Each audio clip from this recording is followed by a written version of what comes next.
kan untuk sharing session seperti ini ya. Cuma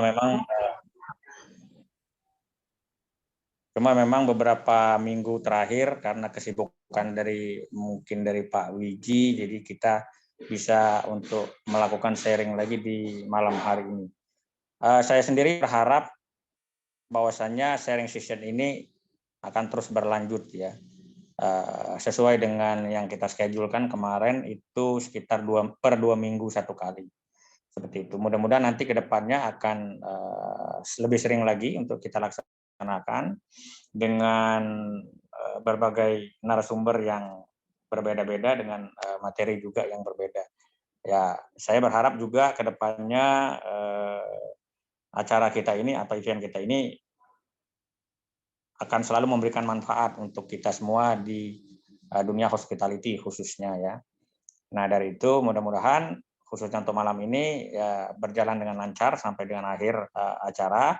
Kemudian saya sangat antusias juga ya untuk mendengarkan materi yang saya rasa sih sangat spesial malam hari ini karena yang dinarasumberi oleh senior saya juga ya Pak Ahmad Muharram.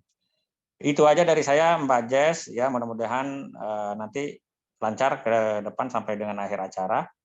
Terima kasih, selamat malam semuanya.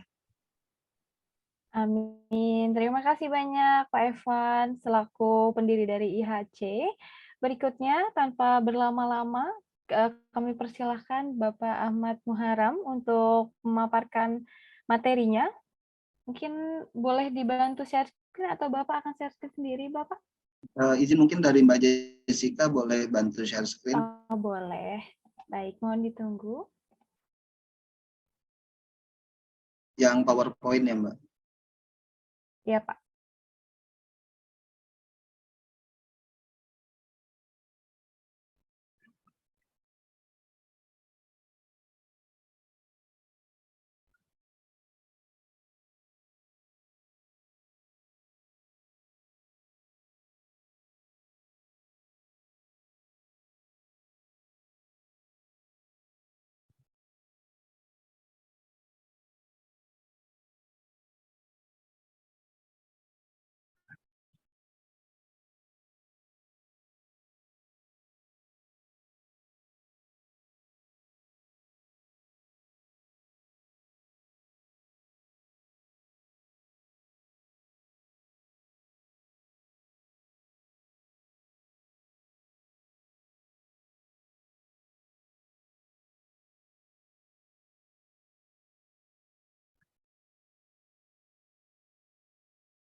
Sudah terlihat, Bapak?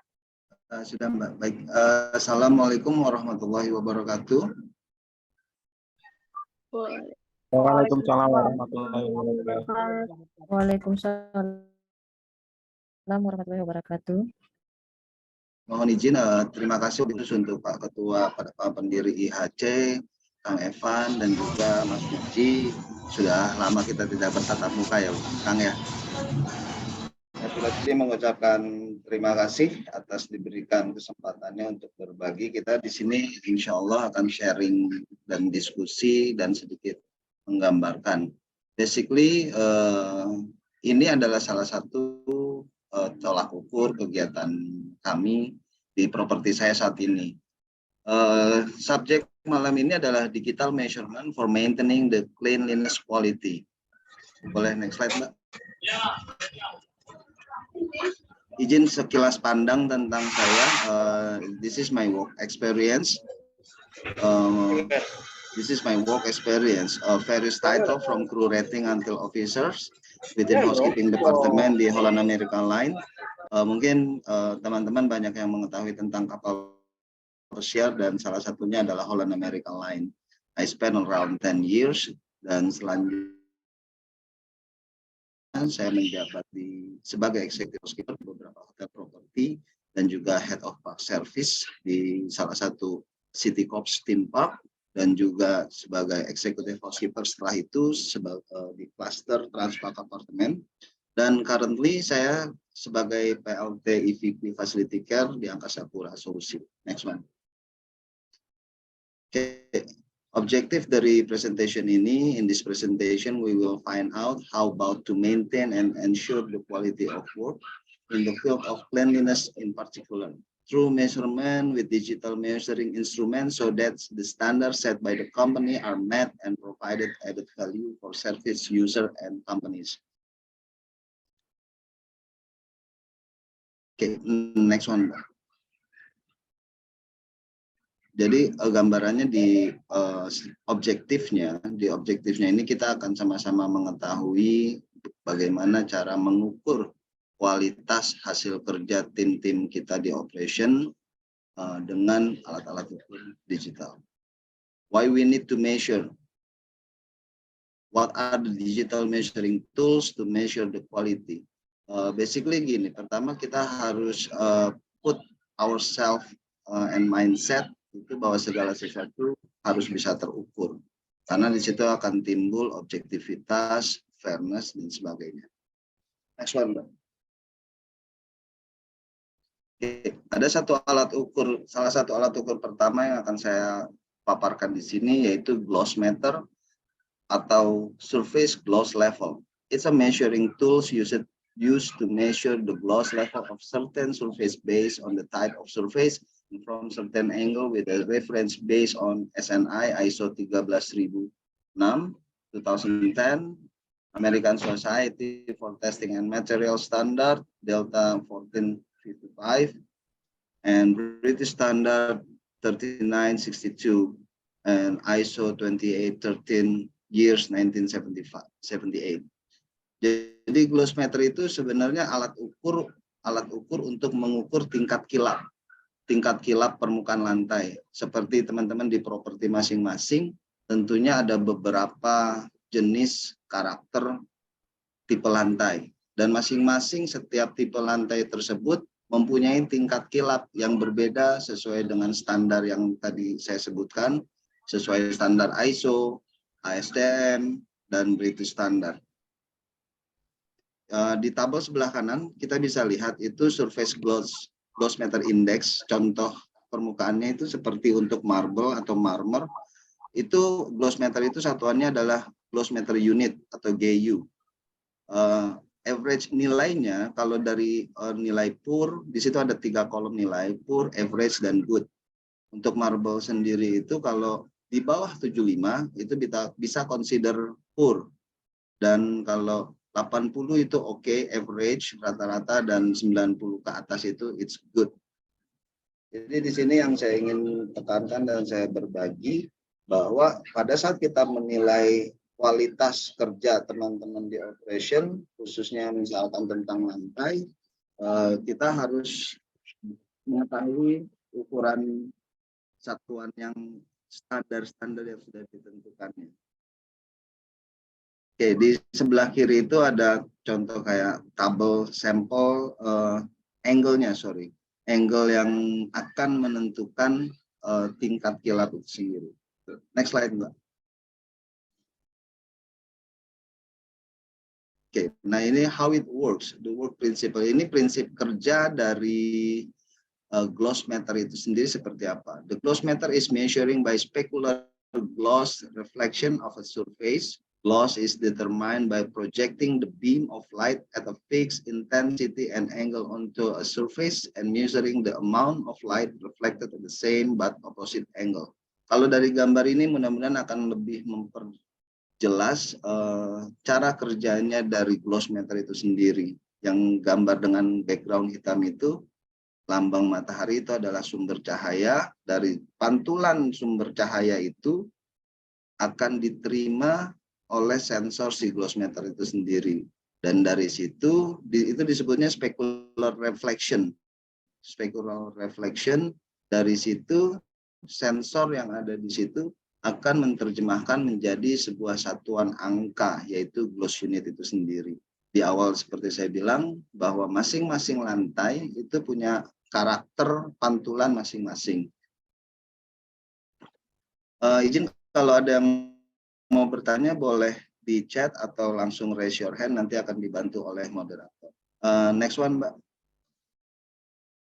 Oke, now why it matters? Kenapa ini begitu penting? Seperti di-mention di awal, it's a needed to know and make sure the quality of work result can be in accordance with the specific standard, and it will have a clean impression and presentation, also giving impact comfortable to the customer. Jadi memang sangat penting kita bisa mengetahui, kita bisa mengukur tingkat kilap dari masing-masing lantai tersebut. Karena satu, artinya tim kita di operasional sudah menjalankan SOP-nya, sudah memenuhi kualifikasinya dan sebagainya, dan juga akan memberikan impact, akan memberikan impact bersih dan presentation kepada customer juga akan bagus. Itu ada satu video, boleh diklik aja Mbak. Back yang tadi itu gloss meter Mbak.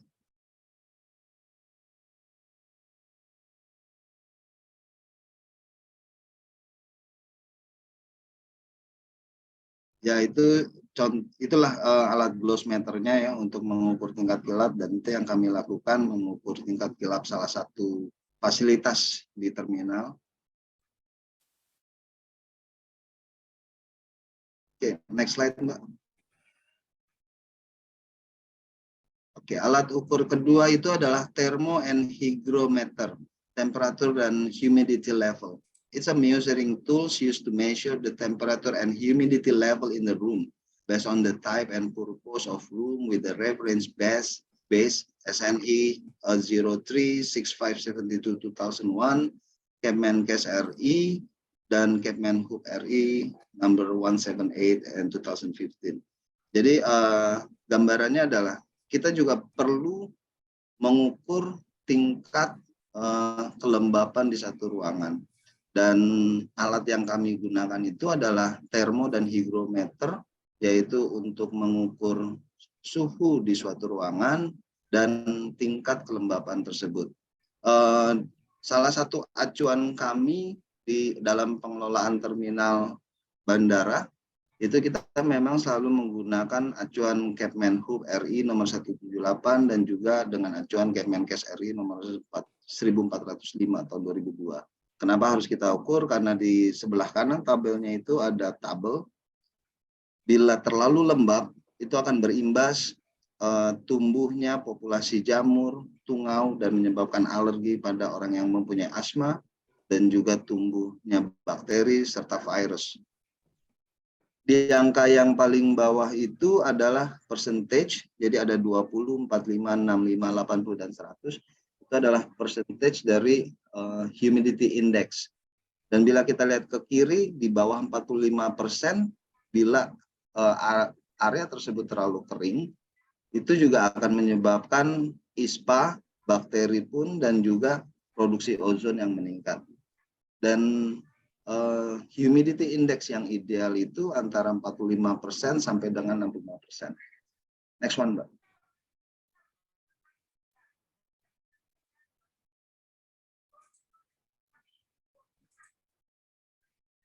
Boleh next slide, Mbak.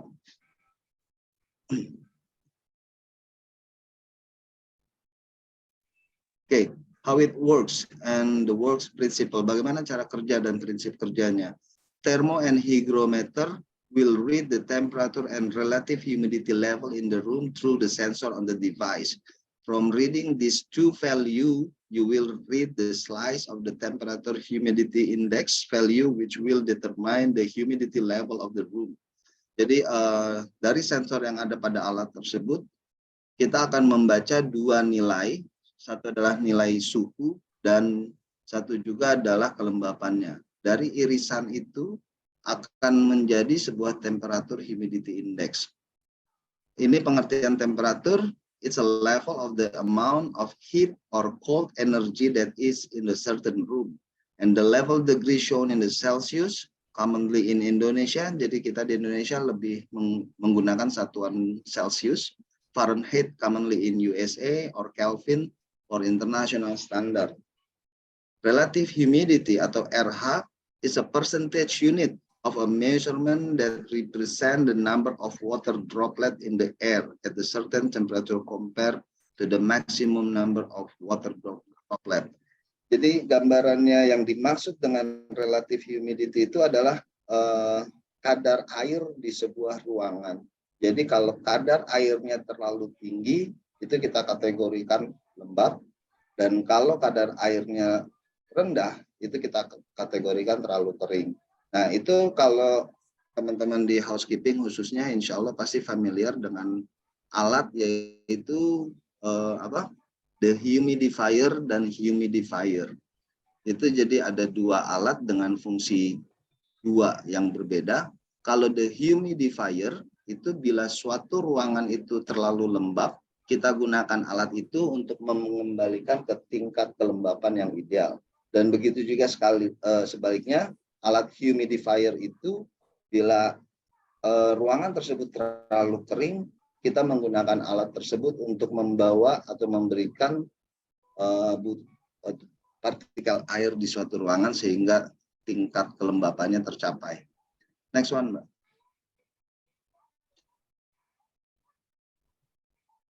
Ya, seperti teman-teman lihat ada tabel. How it works, temperature humidity index is a value that used to assess the level of comfort in the area. The method is by determining the effect of hot condition on human comfort that combines the element of temperature and humidity. Di tabel yang paling bawah, background putih, itu sesuai dengan Kemenkes RI 1405, itu temperatur efektif itu antara 20,5 derajat sampai 22,8 dengan kelembapan 50%. Itu adalah tingkat sejuk nyaman ambang atas. Jadi mendekati dingin ya, mendekati dingin. Dan nyaman optimal, nah ini yang menjadi acuan umum yaitu 22,8 derajat Celcius sampai 25,8 derajat Celcius dengan tingkat kelembapan sekitar 70%-an. Hangat nyaman ambang atas yaitu dia mulai terlalu panas ya, tapi masih kategori nyaman untuk tubuh 25,8 derajat Celcius sampai 27,1 derajat Celcius. Bila suhunya di atas 27,1 tentunya akan terasa sangat panas di ruangan tersebut. Dan tabel yang di kanan atas itulah ada irisannya. Kalau kita lihat yang di x-aksisnya itu, yaitu adalah temperatur, dan y-nya itu adalah relative humidity. Oke, next one.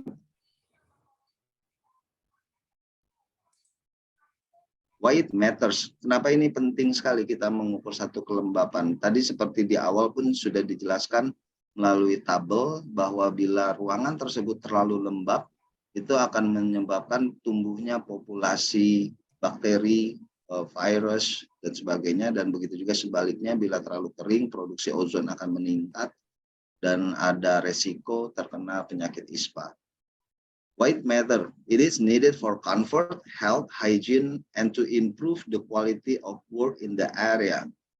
Because is it affected by the temperature and humidity surrounding the area.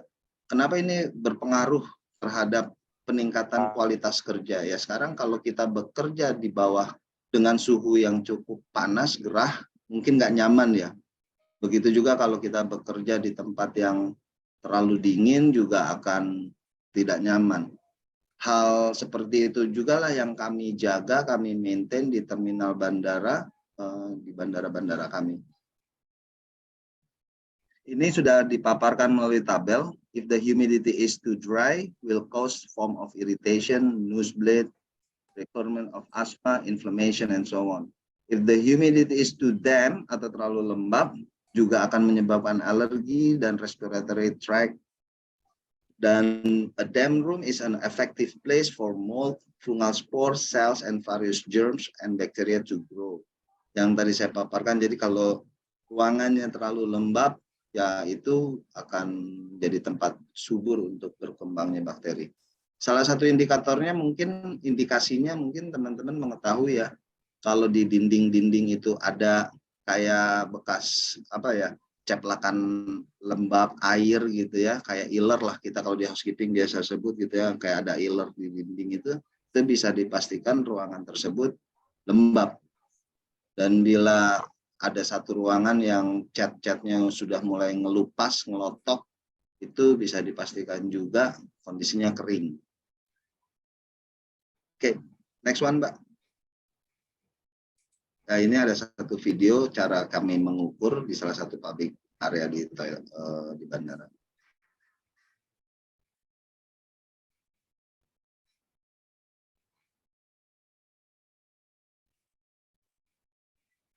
Nah, seperti dilihat tadi itu di angka atas itu adalah temperatur dan yang di bawah adalah relative humidity, tingkat kelembapan rata-rata relatif. Dan kami merecord itu melalui salah satu aplikasi sehingga akan real time kita laporkannya. Next one, Mbak.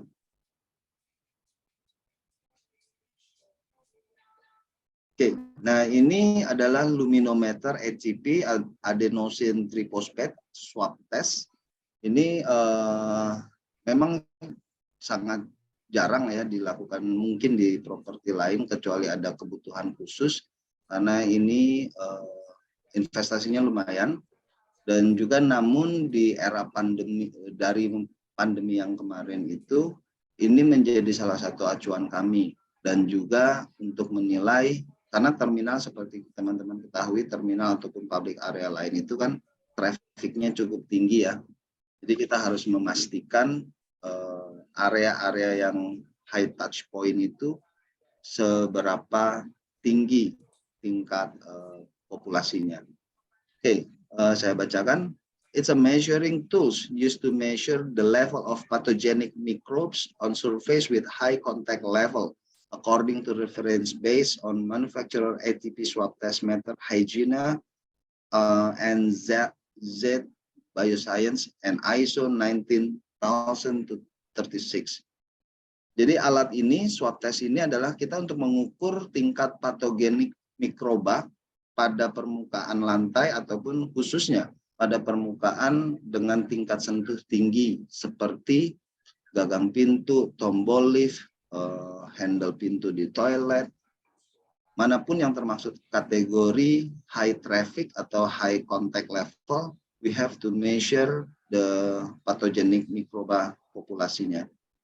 Seperti di gambar itulah alat luminometernya dan itu swab testnya dan itu sedang pengambilan sampling di salah satu permukaan. Dan tabel sebelah kanan itu ini adalah salah satu reference dari salah satu manufacturing yaitu Hygiena. Bila tingkat populasinya antara 0 sampai 10 itu consider ultra clean, 11 sampai 30 very clean dan seterusnya. Jadi dengan kata lain bila tingkat populasi patogen yang terbaca di angka 81 sampai 200 itu bisa kita katakan somewhat dirty. Apalagi bila lebih dari 200 sampai lebih di atas 1000. Oke, next one, Mbak. Ya, ini how it works, the work principle. Prinsip kerja dari luminometer itu seperti apa? Adenosine triphosphate is a molecule. It's a molecule found only in a round living cell, such as animal, plant, bacteria, and yeast. ATP is measured by measuring the light produced by the reaction, the natural occurring enzyme luciferase. Jadi gini, saya coba terjemahkan izin. Pada saat kita melakukan pengukuran dengan swab test, yaitu kayak cotton bud ya, cotton bud itu kita oleskan di permukaan lantai karena setiap bakteri-bakteri itu mempunyai protein tersendiri dan setelah kita menswab itu kita akan memasukkan kepada tabung dan di situ kita akan masukkan enzim untuk mengukur tingkat populasinya. Nah, di dalam mesin luminometer itu sendiri, di alat itu sendiri, itu prinsip kerjanya adalah enzim yang sudah terkontaminasi dengan permukaan itu melalui satu sistem fotometrik, dia akan menghitung RU-nya, relativity unitnya sendiri, dan di situ akan menjadi sebuah angka jumlah populasi. Luminometer measure the light produced in relative light unit, RLU. RLU result provide contamination level information in second. The higher RLU number, the more ATP there is, and that means the dirtier the surface. Jadi secara logika, kalau tingkat RLU-nya tinggi, itu udah pasti populasi patogeniknya sangat banyak. Dan kalau itu sangat banyak, secara logiknya berarti itu tidak pernah dibersihkan, sedangkan itu area-area yang sudah banyak orang lalu lalang. Kurang lebih kayak gitu. Next slide, Mbak.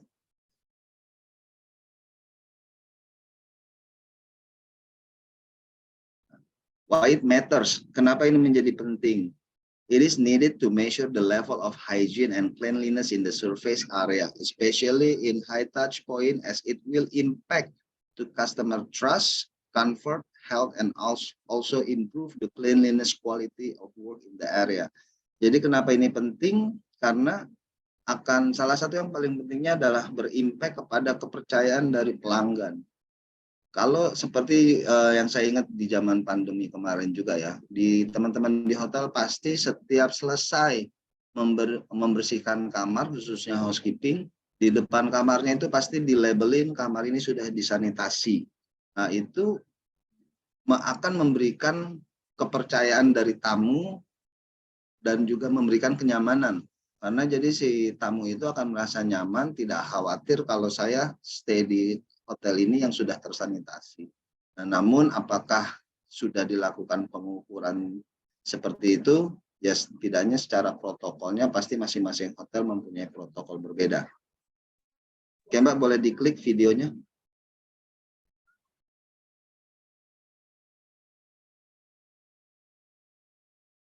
Ya itu yang dimaksud cotton swab-nya, swab testnya mulai mengoleskan itu adalah door handle ya, kuncinya pintu kubikel di salah satu toilet kami. Setelah dioleskan, itu kita akan memasukkan enzim yang memang sudah ada di swab testnya itu sendiri.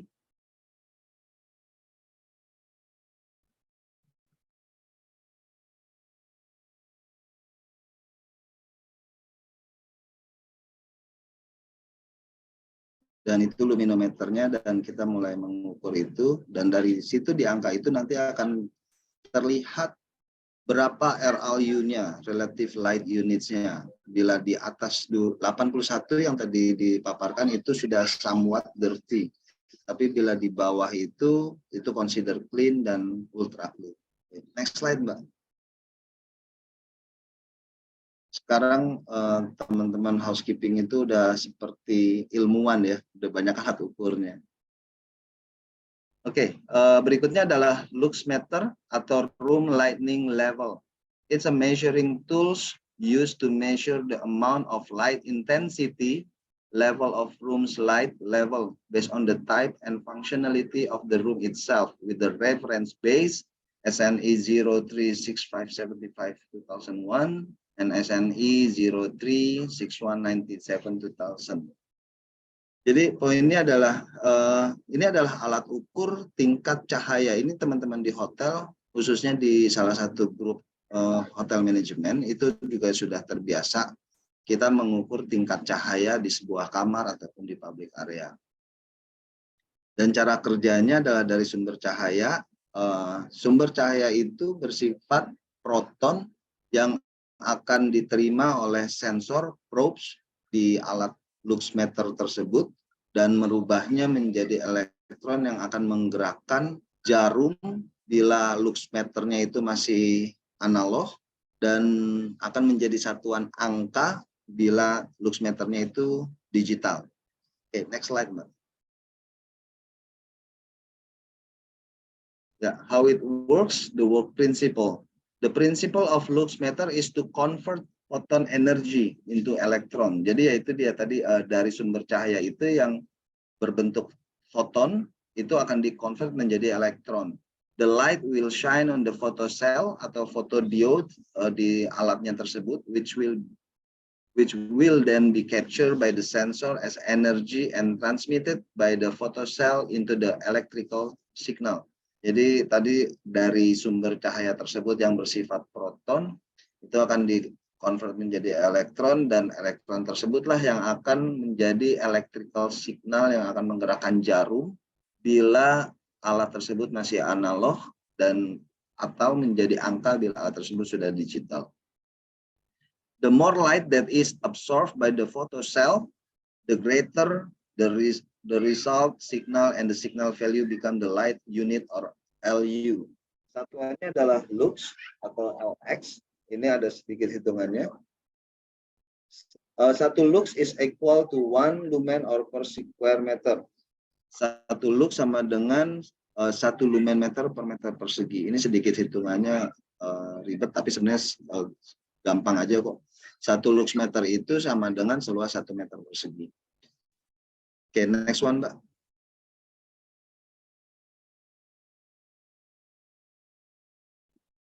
Again, why it matters? Kenapa ini penting? Light intensity is very necessary to know and measure, as basically humans need sufficient lighting to doing certain activity. Jadi memang sangat penting ya kita mengukur tingkat cahaya di suatu ruangan, karena pada dasarnya manusia itu membutuhkan cahaya pada saat melakukan sesuatu. Apakah itu pekerjaan detail atau membersihkan, memasak, and whatever it is, we needed a light. The purpose of this measurement is needed for comfort and for safety juga, untuk keamanan dan to improve the quality of work in the area. Ya, simpelnya kalau kita nyuruh tim kita membersihkan secara detail, tapi ruangan tersebut itu redup, tidak bisa melihat dengan jelas. Bagaimana juga mereka bisa melakukan dengan detail, kurang lebih seperti itu. Atau bila sebaliknya, misalkan ada satu ruang meeting yang cahayanya terlalu berlebih, ya peserta meetingnya tentu tidak akan nyaman karena terlalu overexposure gitu ya, terlalu silau. Dan di sebelah kiri itu ada contoh satuan indeksnya yang berdasarkan Permenhub juga dan Kemenkes. Itu contoh terminal, itu di sebelah kanannya adalah satuannya, idealnya adalah di angka 200 lux sampai 250. Terus kalau untuk janitor atau pantry itu di angka 120 sampai 250 lux. Di public toilet itu antara 100 sampai 150 dan seterusnya. Untuk lebih detailnya, bila teman-teman ingin mengetahui tingkat cahaya yang ideal untuk ruangan tertentu di propertinya, di hotel, di rumah sakit, dan dimanapun, itu bisa langsung melihat ke Permenhub atau Kemenkes ataupun SNI 036572 tahun 2001. Boleh diputarkan, Mbak, videonya? Yaitu pengukurannya seperti itu.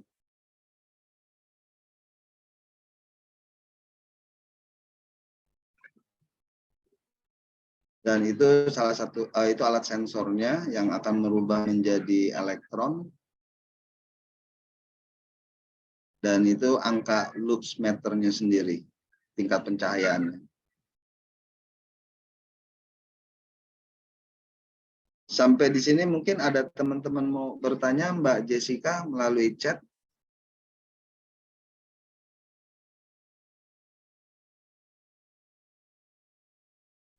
Oke, Pak. Untuk yang ada di chat, wah, minta PPT-nya nih, Pak. Mungkin bagaimana, Bapak? Ya, oke, boleh. Materinya. Nanti saya juga udah nyiapin memang dalam bentuk PDF-nya sudah untuk bisa di-share nanti. Oke, baik. Sejauh ini belum ada, Bapak. Mungkin boleh dilanjut terlebih dahulu. Oh, ada nih, Pak. Dari Anastasia Yani. Raise hand, silahkan. Langsung tanya. Bapak izin bertanya. Untuk itu tadi kan saya lihat ada yang bisa untuk ngeceknya dari HP gitu kan. Jadi saya agak kurang paham, itu kalau dari HP tuh menggunakan aplikasi atau bagaimana ya, Pak? Baik, terima kasih Mbak Yani. Itu yang tim saya menggunakan handphone itu sebenarnya adalah sebagai media ataupun alat pencatatannya, tapi bukan alat ukurnya. Jadi kami memang melaporkan temuan, artinya melaporkan hasil pengukuran tersebut kita simpan dalam handphone yang berbasis web, gitu ya. Berbasis aplikasi. Jadi itu handphone itu hanya digunakan untuk pencatatannya dari hasil-hasil temuan kita. Oke, terima kasih Pak. Sama-sama. Baik, terima kasih. Berikutnya ada lagi nih Pak dari Rindi Antika. Silakan Rindi. Permisi Pak, saya izin bertanya. Nama saya Rindi Antika dari SMK Negeri 30 Jakarta. Jadi saya mau nanya nih Pak, kira-kira berapa lama sih Pak untuk pengukuran tersebut dari mulai gloss level, termo, hygro, luminometer, lux, meter, UV, dan pH? Apakah tiap bulan atau tiap tahun? Terima kasih. Terima kasih Mbak Rindi, good question. Jadi basically semua alat, belum semua nih ya, ada beberapa lagi. Alat-alat ukur yang sudah saya paparkan itu kita secara konsisten berkala setiap harinya kita melakukan pengukuran. Artinya satu, karena memang area kita cukup luas ya, kita cukup luas di 20 bandara. Jadi artinya kita bisa mengukur itu harus setiap hari. Itu untuk memastikan teman-teman operasional itu melakukan pekerjaannya sesuai dengan target yang sudah ditentukan berdasarkan standar-standar tersebut. Jadi jawabannya adalah pada dasarnya kita melakukan ini semua setiap hari. Semakin sering semakin bagus. Artinya kita semakin luas coverage area kita untuk mengetahui kualitas kerja teman-teman. Oke, baik. Terima kasih Bapak. Sama-sama Mbak. Wah, luar biasa nih, kepo-kepo langsung muncul di benak teman-teman dari SMK aktif bertanya. Berikutnya, Anastasia mau bertanya lagi nih, Pak. Silakan. Anastasia, silakan. Ya, tadi saya lupa perkenalkan. Nama saya Anastasia Yani dari SMK Kartini Sintang. Jadi saya ingin bertanya lagi, Pak. Ini mengukurnya di setiap ruangan atau hanya satu tempat aja gitu, Pak? Atau gimana? Baik, metodologi pengukuran dan ataupun prosedur pengukuran itu kan basically kita mengukur hampir semua ruangan. Namun dengan ini kita biasa membagi hari ini kita akan melakukan mengukur apa. Jadi katakanlah seperti sampling, karena di ujungnya ini, di ujung kalau mengikuti aktivitas harian kami, itu akan menjadi satu data analisis apakah tim kami di operasional situ sudah melakukan pekerjaan sesuai standar yang ditentukan. Jadi basically kita melakukan sampling setiap hari secara bergantian. Jadi misalkan hari ini kita mengukurnya area boarding lounge, besoknya kita mengukur area garbarata ataupun check-in area dan seterusnya.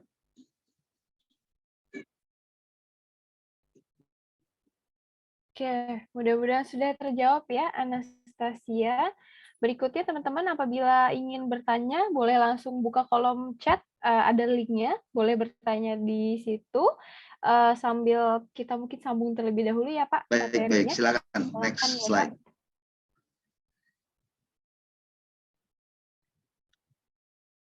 Oke, berikutnya adalah pH, Potential of Hydrogen Tester.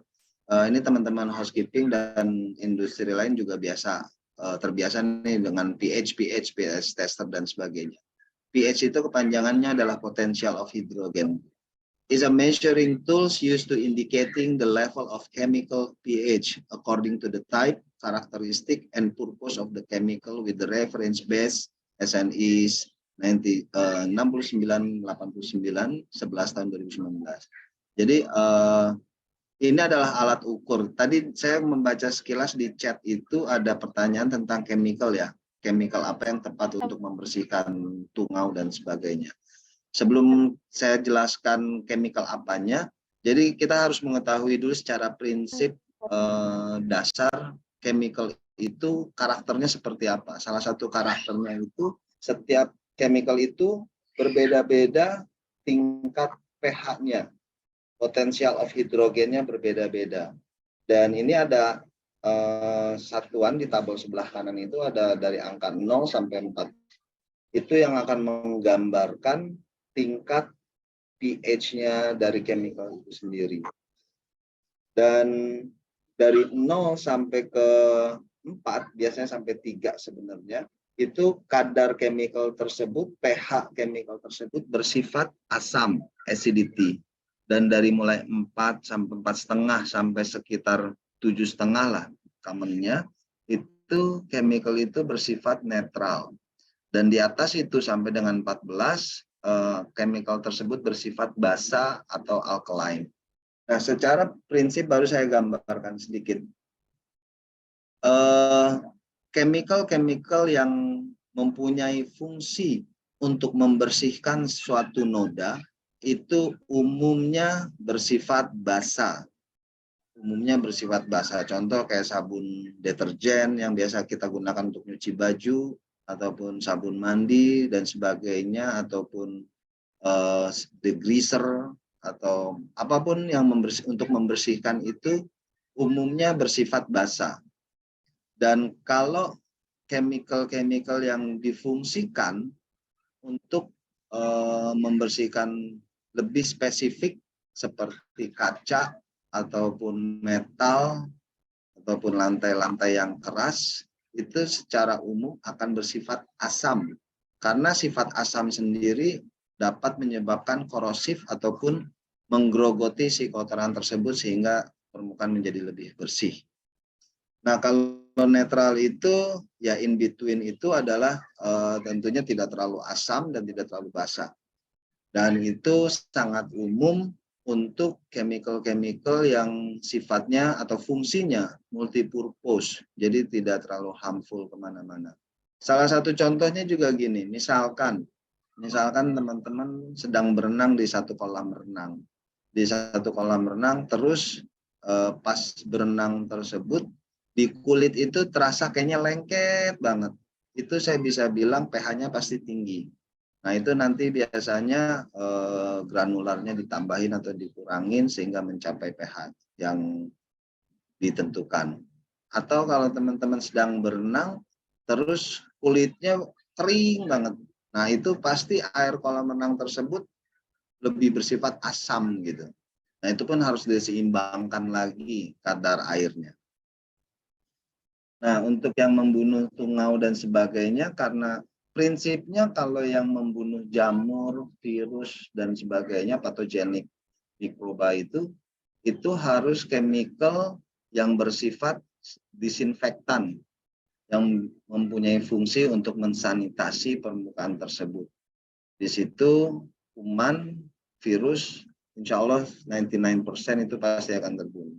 Makanya kalau zaman pandemi lagi kemarin itu banyak melakukan sanitasi, fogging dengan alcohol base, dengan chlorine base dan sebagainya. Itu salah satu contoh kecil chemical yang bersifat untuk bisa membunuh kuman bakteri. Oke, next slide, Mbak. How it works, the work principle. Prinsip kerjanya dari pH tester itu bagaimana? The principle of measuring the pH is based on potential electron contained at certain chemical and reacted with the electrode at the sensor probe pH tester. Pointernya boleh diarahkan ke sebelah yang hitam nggak, Mbak? Nah, sebelah kanannya bawah itu ada satu lengkungan kecil. Nah, itu adalah sensor probe pH tester. Jadi pada saat kita mencelupkan suatu chemical dan itu tercelup di situ, jadi sensor probe itu akan membaca tingkat kadar pH-nya itu sendiri. Dan ini salah satu fungsinya. Kenapa itu penting? Ya lagi, kadang kalau di housekeeping kita juga ngerti nih teman-teman housekeeping, suka ngoplos gitu kan ya. Kita suka ngoplos chemical, ya asal campur aja gitu. Nah, sedangkan itu kan berarti tidak sesuai dengan MSDS-nya, nanti akan mengakibatkan tidak optimalnya proses pembersihan. ataupun kalau terlalu banyak, terlalu kental lah ya, itu bisa menyebabkan rusaknya permukaan ataupun lantai tersebut bila chemicalnya terlalu keras dipakai. Oke, next slide. Why it matter? The level of pH is very necessary to know as to make sure the chemical is in right or proper dilution for the effectiveness cleaning purpose based on MSDS from that chemical. Tadi sudah saya paparkan ya, kenapa kita penting mengukur pH tester tersebut, pH dari sebuah chemical. Karena untuk mengetahui campuran yang ideal, yang sesuai dengan MSDS. Mungkin teman-teman pasti tahu ya, MSDS itu kan Material Safety Data Sheet, yaitu adalah informasi lengkap tentang suatu produk chemical. Jadi di chemical tersebut apakah dia bersifat asam atau basa, dan berapa dilusinya, pencampurannya, berapa rasionya, 1:1 berapa, dan seterusnya. Oke, boleh diputar videonya, Mbak?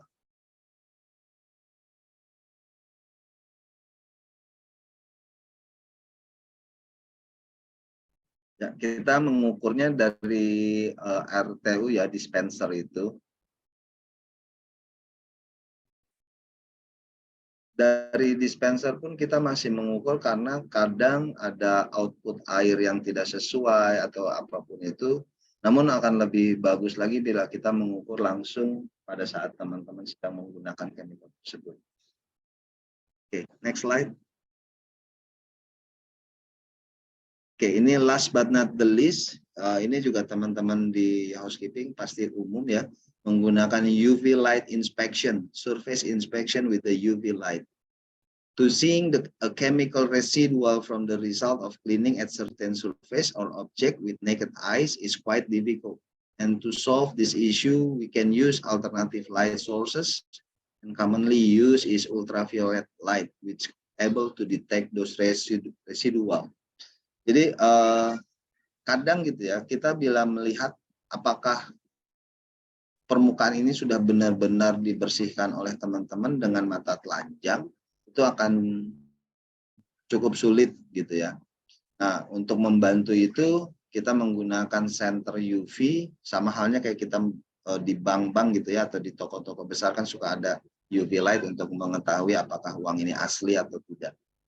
It happen cause the UV light produce carbon dioxide through catalytic process against the surface or object. Jadi prinsip kerjanya tuh cahaya UV itu ultraviolet tersebut akan menghasilkan karbon dioksida melalui proses katalis itu, dan cahaya tersebut yang akan memantulkan residual dari suatu permukaan. This kind of inspection is very necessary to make sure all the surface or the object are in clean and hygiene level, which can impact to customer trust again and convenience. Dengan kita melakukan inspeksi ini teman-teman housekeeper, manager dan sebagainya, dengan kita melakukan inspeksi yang menggunakan UV light itu sangat dibutuhkan karena untuk memastikan tingkat bersih dan hygiene dari area tersebut, dan lagi akan memberikan impact rasa kepercayaan dari customer dan kenyamanannya. Paling yang teriak itu tim operasionalnya gitu kan, jadi kita bisa mengetahui dengan jelas apakah ini sudah benar-benar dibersihkan atau tidak. Oke, next slide Mbak.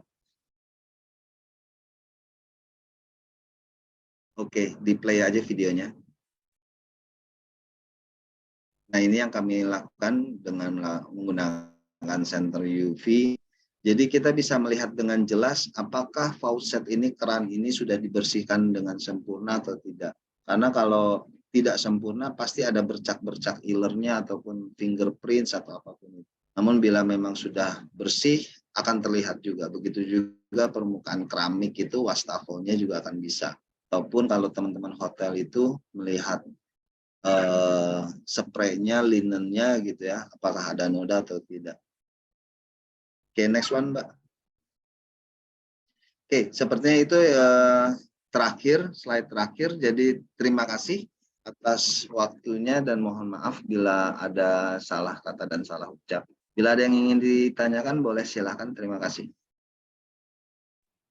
Baik, luar biasa sekali materinya begitu detail dan dari saya pribadi belum pernah mempelajarinya nih Pak. Jadi benar-benar baru tahu ternyata se-complicated dan sedetail itu untuk mungkin kalau di hotel gitu ya untuk mencapai lingkungan kerja yang nyaman dan juga tempat yang nyaman bagi tamu untuk menginap. Pak, ini ada pertanyaan nih Pak, tadi di chat. Kira-kira apakah ada petugas khusus untuk melakukan pengecekan tersebut dari Ibu Marwah Yudiah? Oke, terima kasih untuk pertanyaannya. Ya mungkin saya juga, waktu itu saya pernah membawakan ini di salah satu institusi pendidikan. Memang kayaknya di SKS-nya belum ada ya, gitu ya. Karena memang ini kebutuhan di industri. Basically, pertama saya ingin sampaikan, kebutuhan industri itu selalu meningkat dan meningkat. Jadi sometimes memang sedikit kejar-kejaran sama akademisi, gitu ya. Namun industri itu selalu lebih di depan. Nah, jadi kalau pertanyaan Ibu tentang siapa petugas, basically yang saya sampaikan itu adalah, katakanlah ya, let's say kalau kita bicara, itu bisa dijadikan job description-nya untuk level pengawas, yaitu supervisor. Karena memang dia yang harus memastikan kualitas tim operasionalnya. Jadi, consider itu bisa dilakukan oleh supervisor ke atas. Baik, sangat menjawab ya untuk pertanyaannya. Nah, oh ya di atasnya ada lagi nih Pak, tadi terlewat. Untuk alat ukurnya mana yang paling low budget? Dari Setio Arianti. Siap. Mohon izin sebelumnya. Jadi basically kita lihat aim-nya kemana dulu gitu ya. Kalau kita memang aim-nya adalah customer satisfaction, quality, ya pada dasarnya nothing is too expensive gitu ya. Tapi memang kalau dari segi nominal, alat yang paling mahal itu memang luminometer. Luminometer ATP itu karena itu basically alat, bisa dibilang alat medis ya, alat medis karena untuk mengukur satu tingkat mikroba. Itu alat ukur itu sendiri range harganya dari mulai 30 juta ke atas untuk luminometernya sendiri. Nah, namun kita membutuhkan, karena kita di tempat kami, di industri kami itu dibutuhkan itu. Balik lagi adalah untuk memberikan kepercayaan kepada customer pengguna jasa bandara. Artinya bandara ini selalu kita kontrol tingkat higienitasnya. Di situ impact-nya, in return-nya adalah kepercayaan dari pengguna bandara itu sendiri. Kalau untuk yang mohon izin, kalau untuk low budget, ya itu semua variatif lah. Cuman let's say, misalkan saya bilang, sebenarnya gini, teman-teman tentukan dulu instrumen apa yang dibutuhkan untuk mengukur, untuk pengukuran. Tergantung dari propertinya masing-masing. Misalkan propertinya sedang ingin melakukan pengukuran ini, ya berarti alat itu yang harus dibeli. Nah, izin menyarankan kalau memang yang paling handy gitu ya, salah satu yang paling handy itu UV light, itu bisa range-nya antara 300 ke atas lah, 300.000 ke atas, atau juga pH tester, itu yang kadang sangat handy itu, karena artinya balik lagi yang seperti saya bilang, teman-teman di housekeeping udah pasti tahu itu istilah apa, ngoplos gitu kan ya. Ini kebanyakan oplosannya nih, jadi chemicalnya udah sedikit, dicampur lagi air, jadi hasilnya nggak akan optimal gitu kan. Dan ngoplosnya itu juga kadang asal dengan feeling aja teman-teman itu. Ya pokoknya kemarin biasa nyampur begini, sekarang jadi begitu. Nah itu juga sangat berguna ya pH tester itu. Bahkan ada juga yang manual itu pakai kertas ya. Ya, strip pH tester itu juga nggak terlalu mahal lah. Baik, terima kasih. Oke, Pak.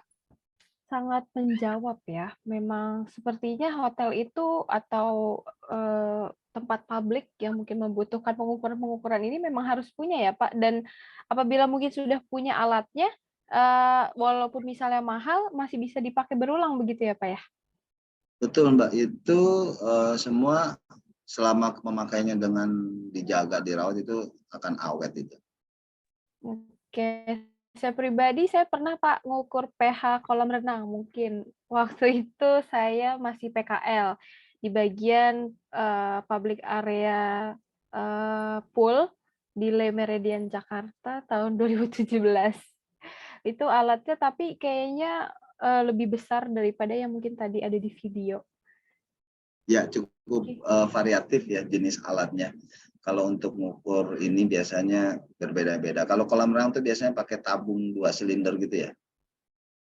Iya Pak, kayaknya ada cairannya juga ya Pak. Ya, Kalau cairan saya nggak merah salah ingat. itu sama klorinnya sama yang kuning itu.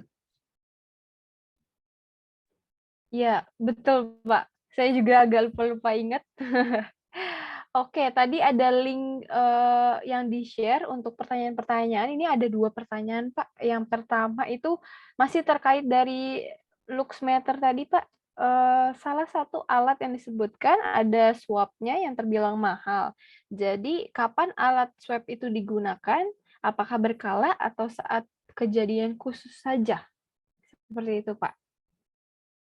Baik, tadi saya udah jawab juga. Jadi basically kita untuk secara umum saya akan jawab. Secara umum saya jawab adalah tergantung luasan properti masing-masing. Terus tergantung kebutuhan dari masing-masing manajemennya. Nah, kalau saya katakan seperti itu, jadi maksudnya gini, kalau memang pengambilan sampel ya, itu kan sampel untuk pengetesan ATP swab test itu kita mengambil sampel sesuai kebutuhan, tergantung luasannya juga. Poinnya adalah gini, jadi kita itu membagi area itu dalam 1 minggu itu harus bisa mengcover berapa titik yang krusial. Nah itu juga memang betul, itu juga alatnya cukup mahal, dan kedua juga untuk swab testnya sendiri, korek kupingnya itu sendiri ya, itu satu batangnya itu sekitar 200.000 lah kalau dihitung satuannya. Nah itu yang menjadi area sampling kami biasanya adalah yang high touch point itu tadi, yang tingkat lalu lintasnya cukup tinggi, yang sering kesentuh tangan. Nah, kita ambil sampling secara sampling itu, jadi kita bisa mengetahui, menjadi acuan teman-teman kita di operasional itu bagaimana cara dia melakukan pembersihannya, apakah sudah sesuai dengan daily activity-nya atau tidak. Kurang lebih sih itu. Siap, baik. Saat menjawab. Oke, untuk di link lagi nih Pak, untuk suhu pada kitchen itu diukur atau tidak? Apabila perlu diukur, kira-kira suhunya berapa besar? Wah, Ini kalau boleh. di sini Ya Pak, lanjut. Kalau di sini ada chef itu mungkin langsung dilempar sama panci gitu ya. Kitchen itu selalu panas, hot kitchen gitu ya, hell kitchen gitu. So jadi alat ukur saya bisa pecah kalau di kitchen itu ya kan, alat ukur suhu itu. Karena dari penggorengannya aja woknya itu udah panas, terus ditambah aura di sana juga panas. Well anyway balik lagi, pengukuran suhu ataupun tadi itu adalah humidity index itu sebagai acuan untuk beberapa area umum lah ya, untuk beberapa area umum yang digunakan oleh tamu ataupun pengguna jasa. Ya salah satunya misalkan di lobi atau di lift ataupun di public toilet, itu sangat penting untuk diukur. Namun kalau untuk di kitchen, karena itu adalah back of the house gitu ya, area produksi, saya rasa nggak perlu diukur juga ya, walaupun tanpa alat ukur pun kita bisa tahu itu kitchen panas apa enggak gitu kan ya. Iya, kitchen itu panas banget Pak. Saya aja cuma numpang lewat aja itu panas. Bagaimana mereka yang berkegiatan di sana hektik sekali. Seperti itu. Bisa pecah gitu ya. Oke, kita beralih ke room chat dulu nih Pak. Untuk pengecekan kebersihan yang tadi mungkin pakai UV light, apakah bisa pakai senter biasa Pak? Tentunya beda. Kalau senter biasa itu kan cahaya yang dihasilkannya bukan ultraviolet. Jadi itu cahaya proton normal gitu ya. Jadi hanya cahaya biasa. Sedangkan kalau UV light itu dia itu yang tadi melalui proses katalis itu, karena kandungannya dari UV light itu sendiri dia akan bisa merefleksikan yang tertinggal di permukaan tersebut. Oke, Bapak Eduardus, untuk pertanyaannya mungkin sudah terjawab ya. Senter biasa dengan UV light itu berbeda, begitu ya. Nah, Pak, ini ada pertanyaan yang cukup membingungkan untuk dijawab. Kalau misalnya saya yang disuruh jawab, dari Kak Peri Priyatna nih. Pak, setahu saya untuk hotel-hotel di Indonesia rata-rata untuk di room jarang menggunakan alat-alat tersebut. Apakah benar? Silahkan Pak, boleh dijawab.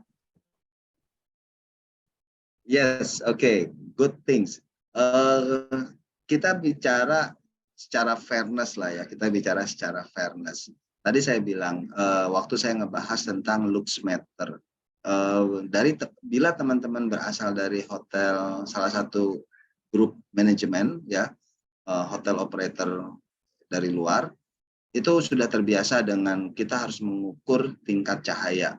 Bahkan kita juga mengukur tingkat desibel di satu ruangan tersebut. Apakah kamar tersebut kedap suara dari luar atau sebagainya. Nah, mohon maaf, bila memang hotel atau propertinya tidak mengharuskan seperti itu, ya berarti memang betul tidak dilakukan. Namun tambahan nih, saya sedikit melebar dikit. Jadi izin ada Pak Wiji juga salah satu sebagai auditor nih ya istilahnya. Klasifikasi hotel bintang itu banyak indikatornya. Salah satunya adalah ya tadi desibel, lux meter, terus juga tingkat bersihnya, hygiene-nya itu juga salah satu acuan pengukurannya. Apalagi bila sudah mulai bicara HACCP, HACCP gitu ya, dan ISO macam-macam, itu pasti akan ada indikator-indikator tambahannya. Jadi mungkin itu ngejawabnya kayak gitu. Kalau bicara berapa persen hotel yang tidak melakukan dan yang melakukan, ya kita melihat dulu di awal klasifikasi hotel tersebut dan dari manajemen apa. Namun at the end juga tergantung lagi manajemennya, internal manajemen ya, artinya ownernya ataupun GM-nya. Bila memang membutuhkan, ya pasti akan disediakan dan dilakukan. Karena outputnya adalah customer trust, kepercayaan dari pengguna jasa gitu kan, dari tamu-tamu hotel. Kalau itu kan juga bisa jadi bagian dari branding ya, bahwa hotel kami sudah tersanitize, hotel kami selalu diukur tingkat ini itunya dan sebagainya. Mungkin begitu kali ya Mbak. Baik. Jawaban yang lumayan menjawab, tapi mungkin kalau misal nanti terjun langsung di dunia perhotelan bisa dipelajari lebih lanjut begitu ya Pak ya. Oke, mungkin pertanyaan terakhir nih Pak, penutup di sesi tanya jawab kali ini, kita beralih ke link lagi nih dari Khairunisa. Ini terkait pH ya Pak, jadi terkadang tadi petugas housekeeping kan suka mengoplos chemical. Apakah mengukur pH chemicalnya dilakukan setiap hari atau setiap minggu? Begitu Pak. Oke, sebelumnya balik lagi mengenai ritme atau periode pengukuran atau sampling itu ditentukan oleh manajemennya sendiri. Bagaimana, apakah dibutuhkan secara intens setiap hari, it's okay, doesn't matter. Karena selama alat itu masih bisa mengukur, ya kapanpun kita bisa mengukur. Nah, cuman sedikit spesifik tentang chemical. Chemical itu sendiri punya daya efektif masa pakainya. Jadi pada saat dia misalkan, pada saat chemical tersebut masih berbentuk konsentrat, gitu ya, itu ada masa expirednya. Nah, kita bicara chemical yang sudah tercampur, terdilusi. Begitupun juga chemical yang sudah terdilusi. Itu punya batas waktu efektif untuk memakainya. Jadi maksudnya gini, bila teman-teman mengukur baru mencampur sebuah chemical, itu normalnya itu tidak lebih dari 48 jam chemical itu masih mempunyai kekuatan efektivitasnya yang stabil. Lebih dari 48 jam itu sudah mulai menurun. Ya sama, memang karena chemical itu kan juga ada agent gitu ya, istilahnya kayak ada kandungan-kandungannya itu yang bisa menjadi kurang efektif bila sudah waktu expirednya. Jadi pada saat kita mengetahui tingkat expirednya sebuah chemical, mungkin kita bisa menyesuaikan pengukurannya. Jadi maksudnya contohnya gini, misalkan Mbak pengen mengukur glass cleaner yang sudah dicampur, dan glass cleaner yang sudah dicampur itu mempunyai masa pakai efektif itu katakan 2 hari. Artinya setiap 2 hari setidaknya kita mengukur setelah dicampur dari dispenser itu sendiri. Kurang lebih sih kayak gitu. Baik, terjawab. Gimana untuk Khairunisa? Terjawab ya? Karena saya sendiri mendengarkan juga cukup jelas.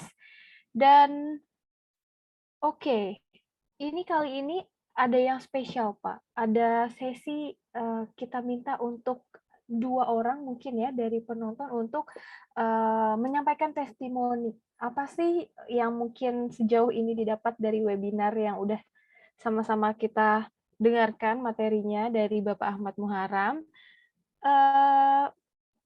Mungkin saya akan mengundang Kak Dewi. Boleh, Kak? Sebentar, Kak Dewi Firawani SST PAR untuk menyampaikan testimoni atau mungkin saran. Apakah ada di sana, Kak Dewi? Ya, Assalamualaikum, selamat malam.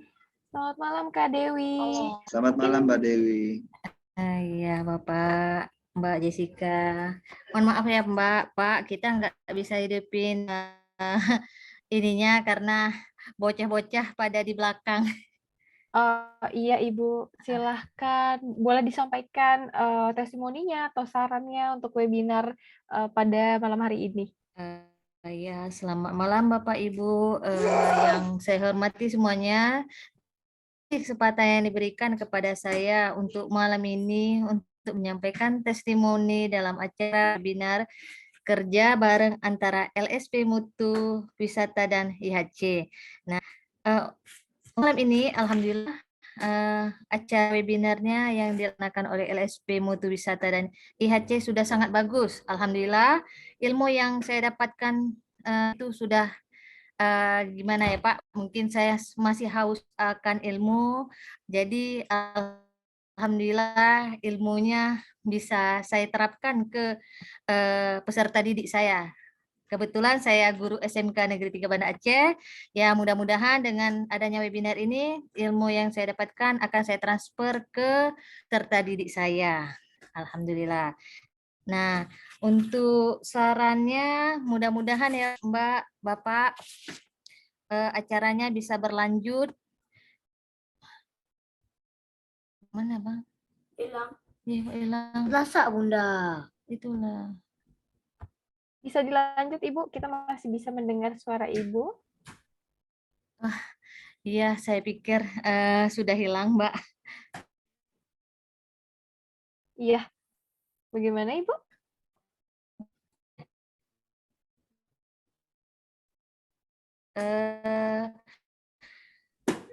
Kalau yang untuk sarannya bisa berkelanjutan ya Mbak, karena saya masih haus akan ilmu. Baik. Itu aja, maksudnya enggak cukup untuk malam ini, mungkin bisa berkelanjut, tapi materi. Terima kasih, selamat malam. Itu aja mungkin bisa saya sampaikan. Assalamualaikum warahmatullahi wabarakatuh. Waalaikumsalam warahmatullahi wabarakatuh. Terima kasih banyak Ibu Dewi, luar biasa dari Banda Aceh. Tadi yang udah diinfokan dari Pak Evan ya, kalau misalnya mungkin acara ini akan dilaksanakan 1 kali dalam 2 minggu. Mungkin ditunggu ya Ibu Dewi di webinar-webinar kita berikutnya. Oke, Pak, kita undang satu lagi mungkin dari Bapak mau memilih salah satunya dari teman-teman? Untuk di Tidak. Silakan aja, Mbak. Oke, ini salah satunya. Oke, kita undang Anastasia Yani. Oke, yuk. Masih setia on kamera nih dari tadi nih. Tadi juga udah nanya beberapa pertanyaan. Silahkan untuk testimoni dan juga mungkin sarannya yang bisa disampaikan ke kita. Oke, terima kasih atas waktu dan kesempatannya. Saya Anastasia Yani dari SMK Kartini Sintang, Kalimantan Barat. Bagi saya, pada hari ini saya beruntung sekali, walaupun kayak malam mingguan gitu kan, tapi saya bisa mengikuti webinar ini. Dan saya kan, saya sih bagian jurusan kuliner, tapi saya mengikuti webinar ini untuk menambah ilmu gitu kan. Selama saya sekolah dan saya baru tahu gitu kan, tentang apa pengukuran suhu di ruangan gitu kan, apalagi di setiap hotel. Maka tadi saya ada kasih pertanyaan, apakah di kitchen itu diukur gitu suhunya. Jadi karena saya nggak tahu gitu kan. Saya sungguh berterima kasih dan ini udah kedua kalinya saya ikut webinar ini. Itu ilmunya sungguh-sungguh bermanfaat. Terima kasih juga Pak Ahmad Muharram dan Kak Jessica dan teman-teman semua. Terima kasih. Selamat malam. Terima kasih. Terima kasih. Luar biasa. Oh, berarti pertanyaannya tadi tanpa nama itu dari Anastasia. Anastasia udah nanya 3 ya berarti ya. Ini berarti berikut-berikutnya harus semangat. Nonton webinar, jangan sampai kelewatan broadcast-nya. Jangan leave group. Oke? Oke. Baik, sebelum kita akhiri, mungkin hari ini Bapak, kita foto bersama dulu ya Pak. Kita ajak teman-teman sekalian mungkin berkenan untuk mengaktifkan kamera, kita foto bersama. Mungkin untuk tim yang akan mengambil gambar, boleh bersiap. Oke, ada lagi yang mau on kamera? Silahkan.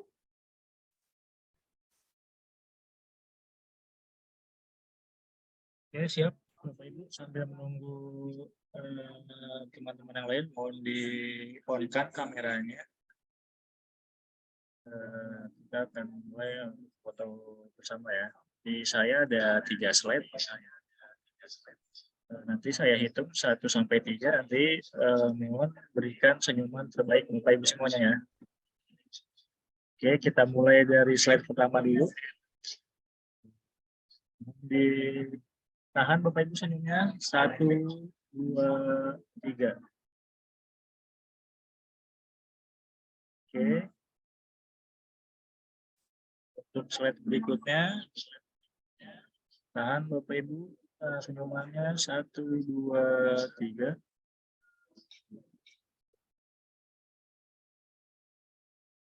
Oke, untuk slide terakhir. 1, 2, 3.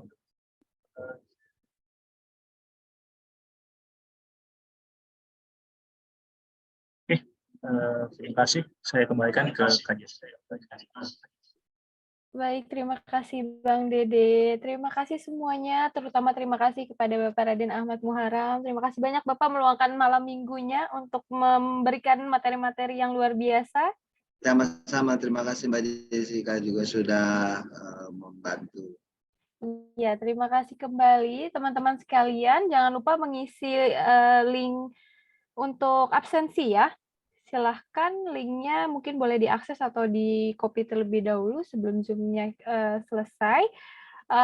Akhirnya berakhir sudah webinar pada malam hari ini. Peserta yang ikut pada malam hari ini luar biasa sekali dari Sabang sampai Merauke, mulai dari Jawa, Sumatera, Kalimantan, Tangerang, Jakarta, SMK maupun mahasiswa dan juga guru serta mungkin Bapak Ibu sekalian yang mungkin ada di industri gitu ya, luar biasa. Nantikan webinar-webinar selanjutnya kerjasama HCI dengan juga Mutu Wisata Pesona Indonesia. Saya Jessica Huntong. Akhir kata, wassalamualaikum warahmatullahi wabarakatuh. Selamat malam. Waalaikumsalam warahmatullahi wabarakatuh. Terima kasih. Assalamualaikum warahmatullahi wabarakatuh. Salam sejahtera bagi kita semua. Selamat bermalam minggu semuanya. Terima kasih. Ya, Jessica, terima kasih. Salam sehat semua. Terima kasih Kak, terima kasih. Apa kabar Pak Ari? Pak Ari Wibowo, Pak Joko. Wah, baik, kabar baik, sehat selalu. Tetap menjaga kesehatan. Kapan-kapan bisa bergabung kembali dengan kami Pak. Mari